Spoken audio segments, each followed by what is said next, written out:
तो हेलो दोस्तों, I think आप लोग बहुत अच्छे होंगे। देखियो आज जो है हिंदी व्याकरण से समास जो चैप्टर है मैंने क्या पढ़ाया और मैं क्या पढ़ा रहा हूँ। अगर एक क्वेश्चन आपसे छूट जाता है तो हमसे बोलिएगा कि हाँ भैया क्वेश्चन छूटा हुआ है। मैं कोई टीचर नहीं और बस मैं आपका भाई हूँ जो 2025 में एग्जाम देना चाह रहे हैं। मैं उनके लिए सोच रहा हूँ ना कि 3, 4 या 5 नंबर का क्वेश्चन यहाँ से बन जाता है। तो मैं बहुत बेहतरीन ढंग से ये बोर्ड पर जितना खचे खचे खचे खचे जो चित्र दिया गया ना, ये सब नंबर ही नंबर है आपका। बाकी सब है लड़का, तुम लोग देखो ना याद करो, बोर्ड पर देखो, बहुत काफी समझ में आएगा क्योंकि ये वीडियो अपलोड हो रही है। बहुत बेहतरीन ढंग से पढ़ाने वाले हैं, ठीक है, ध्यान देना दोस्तों। ये होता है समास। समास में क्या होता है कि समास का मेल भी होता है और समास को तोड़ते हैं तो समास का विग्रह भी होता है। समझ में आया? तो समासों को जोड़ना, उस समासों को जोड़ना और तोड़ना दोनों सीखेंगे और इनमें शब्द को जोड़ेंगे। क्या शब्द जोड़ेंगे? शब्द को जोड़ेंगे। इसमें पद को जोड़ेंगे। क्या जोड़ेंगे? पद। ओरिजिनल में शब्द और पद को जोड़ेंगे। शब्द और पद को जोड़ना ही समास कहलाता है। दोस्तों मैं बोल रहा हूँ क्या, ये इससे मतलब क्या है, ये एक नंबर का हो जाता है कि दो पदों के मेल को हम लोग समास कहते हैं और इसके जो भेद होते हैं वो कितना होता है? 6 होता है। किसी को दिक्कत नहीं है। डायरेक्ट ऑप्शन में पूछा जाता है कि दो पदों के मेल के निम्न में से क्या कहते हैं? संधि कहते हैं कि समास कहते हैं? संज्ञा कहते हैं, विशेषण कहते हैं? तो हमारा जवाब हो जाएगा कि दो पद जब आ जाती है तो हम डियर स्टूडेंट्स उसको समास कहते हैं और इसके जो भेद होते हैं दोस्तों वो 6 होते हैं। समझ में आया? बिल्कुल आया। इसको उतार लें अगर चाहे तो, क्योंकि मैं मिट करते जाऊंगा, बताते जाऊंगा, मिट करते जाऊंगा, ठीक है। या वीडियो एक बार देख लो, पहले ही स्क्रीनशॉट ले लो ताकि कोई प्रॉब्लम ना हो। मैं हट गया क्योंकि बहुत बेहतरीन ढंग से समझ में आने वाला है ना, तो खास कुछ होगा, इसलिए पहले ही मार लो स्क्रीनशॉट। बोलो हाँ, हो गया? ओके दोस्तों, समास में हम लोग दो पदों के मेल को समास कहते हैं और इसके जो भेद होते हैं वो 6 होते हैं। हमारा ये कॉन्सेप्ट क्लियर? दोस्तों आइए चलते हैं 6 में कौन कौन। पहला समास होता है तत्पुरुष समास। तत्पुरुष समास को कारक समास भी कहा जाता है क्योंकि इसमें कारक चिन्ह छिपे रहते हैं, और दोस्तों एग्जाम में पूछा जाता है कि इसका कौन सा पद प्रधान होता है, तो चिन्ह के बाद आने वाले शब्द की प्रधानताएं होती हैं। चिन्ह की बाद, तो ध्यान दीजिएगा उन शब्दों में जिसका उत्तर पद यानी अंतिम पद क्या हो? प्रधान। दोस्तों मैंने बताया कारक से जिसको चिन्ह के बाद जो शब्द पद आते हैं उसकी प्रधानता होती है उस शब्द को, तो वैसे शब्दों को हम लोग तत्पुरुष समास कहते हैं। यानी जैसे ही चिन्ह आएगा का, के, ही, में, से, पर, दोस्तों उसके बाद जो शब्द आने वाले हैं, पद आने वाले हैं, उसका कोई ना कोई अर्थ होता है। तो ध्यान देना है समास के, मैंने बोला समास में कारक चिन्ह छिपा होता है तो कारक के बाद ना आएगा भाई, तो इसे भी याद रखेंगे कि उत्तर पद मतलब अंतिम पद, बाहर वाले पद को हम लोग तत्पुरुष समास कहते हैं। अगर वीडियो आपको अच्छा लगता होगा तो लाइक करें, शेयर करें और चैनल को सब्सक्राइब करना ना भूलें। दोस्तों मैंने क्या बताया कि सिन में का, के, की, से, में, पर, पक्का। आइए चलते देखते हैं उसमें छिपा रहता है। जैसे मैंने बोला कन्यादान, तो कन्या का, कन्या की दान कहेंगे ना, तो की के बाद देखो दान का मतलब अच्छा शब्द आया कि नहीं, दान देना है ना दोस्तों। कन्यादान की है। राजपुत्र यानी राजा का पुत्र या राजा के पुत्र कह सकते हैं। सूर्य वर्मा यानी वर्मा जी जो हैं वो सूर्य क्या है? सूर्य के वर्मा है, अतः का के इसमें भी छिपा हुआ है। रसगुल्ला यानी गुल्ला जो बना होता है ना, गुल्ला वो रस से बना हुआ होता है ना। गुल्ला गोल को देखकर, गोल को जब हम देखते हैं तो उसी को तो गुल्ला कहते हैं ना। ये रस से बना हुआ था अतः इसका नाम हो गया रसगुल्ला। दोस्तों तो इसमें भी रस के गुल्ला अतः रसगुल्ला। गुल्ला शब्द की प्रधानता हो गई अंतिम पद। इसमें पॉकेट मार यानी पॉकेट को मारने वाला की प्रधानता होगी। पॉकेट की क्या प्रधानता? पॉकेट में न जीव न जंतु है। मारने वाला यानी अंतिम पद प्रधान हो रही है, और ओरिजिनल में देख लो अंतिम पद प्रधान हो रही है। मारने वाले को पॉकेट मार कहा जाता है दोस्तों। तो पॉकेट के मारने वाला, पॉकेट का मारने वाला पॉकेट मार। सेनापति, सेना तो बहुत सारी है, उसमें किसकी प्रधानता दीजिएगा? उसमें जो मेन मालिक है, उसकी जो मेन मंत्री है, उस पति को सेनापति कहते हैं। यानी पति जो है इसका अंतिम पद प्रधान हुआ, बहुत इसका कुछ ना कुछ अर्थ निकला, और सेना के पति को सेनापति कहते हैं। दोस्तों आई थिंक आप लोग को बहुत बेहतरीन से समझ में आया होगा। तत्पुरुष समास में का, के, की, में, पे, पर, मैंने ट्रिक भी लिख दिया है। का, के, की, से, में, पर, याद रखिएगा ना दोस्तों।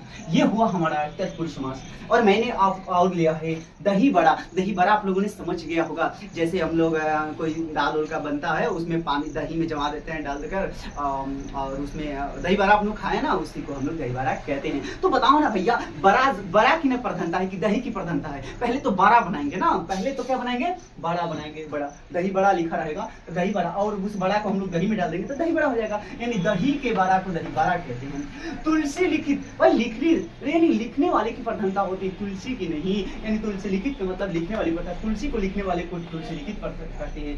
न्यायालय यानी न्याय के आलय को, आलय का बेसमेंट आने का मतलब होता है घर। क्या होता है? घर। तो भैया घर की न प्रधानता है कि न्याय की, घर ही नहीं रहेगी तो न्याय कहां से मिलेगी? तो न्यायालय मतलब न्याय प्लस आलय, न्याय के आलय को न्यायालय कहते हैं, देव के आलय को देवालय कहते हैं। घुड़सवार का मतलब होता है घोड़े की सवारी करने वाले को, प्रधानता किसकी है? सवारी करने वाली व्यक्ति को उसकी प्रधानता है, यानी अंतिम पद की प्रधानता है घुड़सवार यानी घोड़े की सवारी करने वाले को। शब्द काके की छिपा हुआ है दोस्तों, और काके की में से पर को तत्पुरुष समास कहते हैं दोस्तों। तत्पुरुष समास आपको बिल्कुल बेहतरीन ढंग से समझ में आया होगा। और मैंने मिटकारा इसलिए क्लीन इसलिए किया क्योंकि मैंने 5 ही अभी पढ़ाया है ना, छठा में पढ़ाऊंगा दोस्तों, लगे रहोगे। अव्ययी भाव समास, अव्ययी भाव समास को अव्यय आपको मैं बता दूं कि अव्यय किसको बोलते हैं? वैसी शब्द जिसका ना लिंग बदल सकते हैं, ना वचन बदल सकते हैं, ना पुरुष बदल सकते हैं, वैसी पद को हम लोग अव्ययी भाव समास कहते हैं। और वैसे पद जिसके हम बहुवचन नहीं बना सकते, नहीं इस लिंग पुरुष कर सकते, इस लिंग का पुरुष, तो वैसे शब्द हमारा जो पहले आएगा जिसका पूर्व पद क्या हो?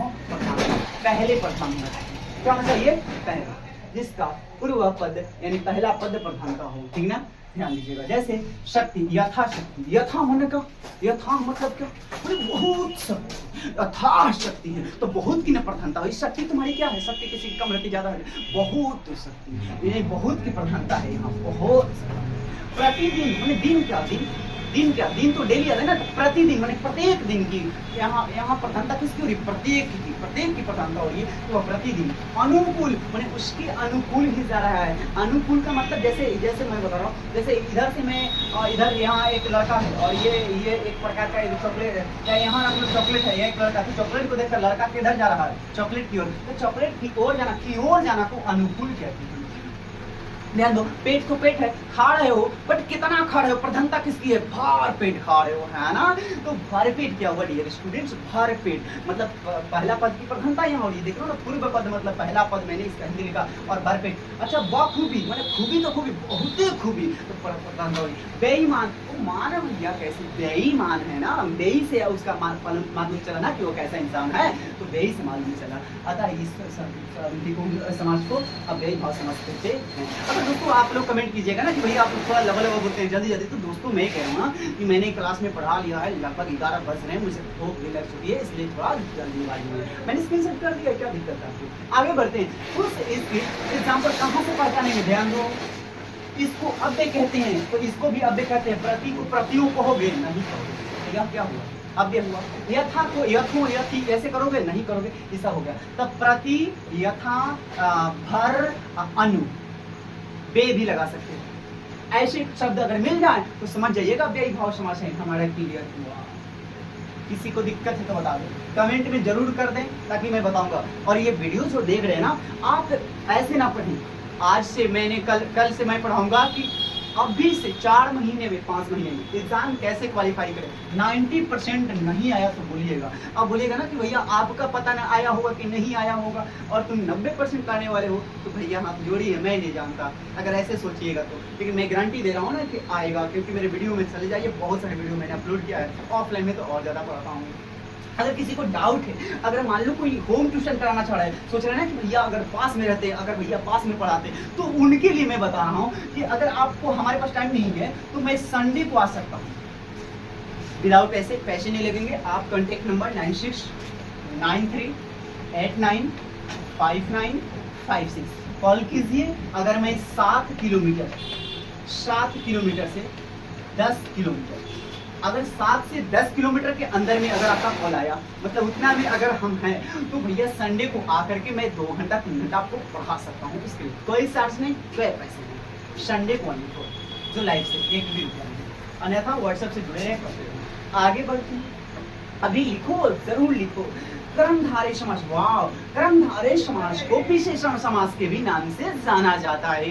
तो हमें याद हो गया विशेषण किसको कहते हैं? मोटा, छोटा, लाल, पियर, बुल्लू, हरियर, मतलब उस चीज को कैसा है, लंबा है कि मोटा है कि गहरा है कि पीला है कि कैसा है, वो पता चल जाएगा ना कैसा है। पहले पद से अगर चल जाए तो विशेषण, अगर जिसमें जिस समास में पहले विशेषण हो जाए तो उस समास को हम लोग विशेषण को कर्मधारय समास कहते हैं। तो दोस्तों कर्मधारय का मतलब जिसका पहला पद क्या हो? विशेषण विशेष्य हो।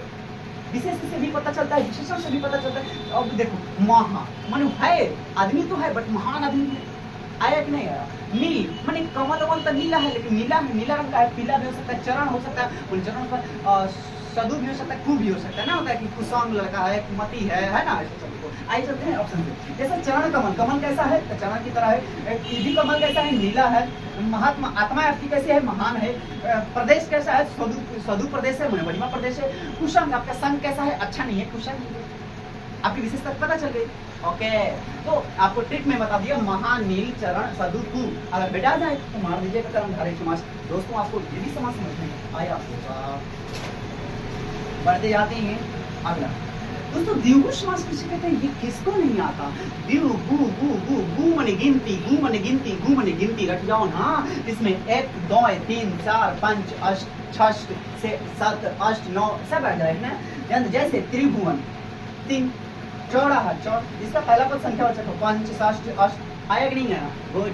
ओके, चौथा देखो मैं पढ़ाता हूँ नहीं, बट एक बच्चों को पढ़ाने में थोड़ा सा डाउट हो रहा था कि सर ये नहीं पढ़ा रहे, वो नहीं पढ़ा रहे, तुम्हें पढ़ा दिया। सोच रहा था कभी से आधा घंटा से मैं सोच रहा था। आगे बढ़े, दोनों समास किसे कहते हैं, ये भैया ऐसे चिन्ह दिखाई दे देना, जिसको संयोजक चिन्ह कहते हैं। कौन सा चिन्ह, संयोजक चिन्ह दिखाई दे रहा है ना, बस संयोजक चिन्ह। अब मैंने यहाँ लिख दिया है, ठीक है, कि जिसका दोनों पद प्रधान हो। संयोजक का मतलब होता है जोड़ना, और संयोजक जब जोड़ने के लिए आएगा तो दो शब्दों को जोड़ेगा, तो जब शब्दों को जोड़ा है तो दोनों को प्रधानता होगी। तो जो चिन्ह आ गया जोड़ रहा है तो दोनों शब्दों की प्रधानता हो गई, और दो शब्द मिल जाएंगे, वैसे शब्दों को द्वंद्व समास कहते हैं। जैसे माता पिता देख लो चिन्ह लगल है, दिन रात चिन्ह लगल है, लोटा डोरी चिन्ह लगल है, सुबह शाम चिन्ह लगल है, तो ऐसे समास को हम लोग द्वंद्व समास कहते हैं।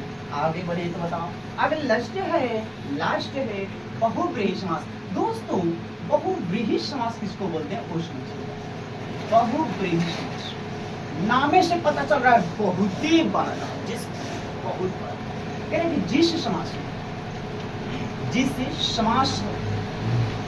समास का अन्य अर्थ निकले, क्या निकले, एक अन्य अर्थ निकले, एक अन्य अर्थ निकले, क्या निकले छोटो, अर्थ निकले। ओके, एक अन्य अर्थ निकले, एक अन्य अर्थ निकले, उसे ही हम लोग बहुव्रीहि समास कहते हैं। कहिएगा कुछ, बोलने लगेगा कुछ, जैसे मैंने बताया।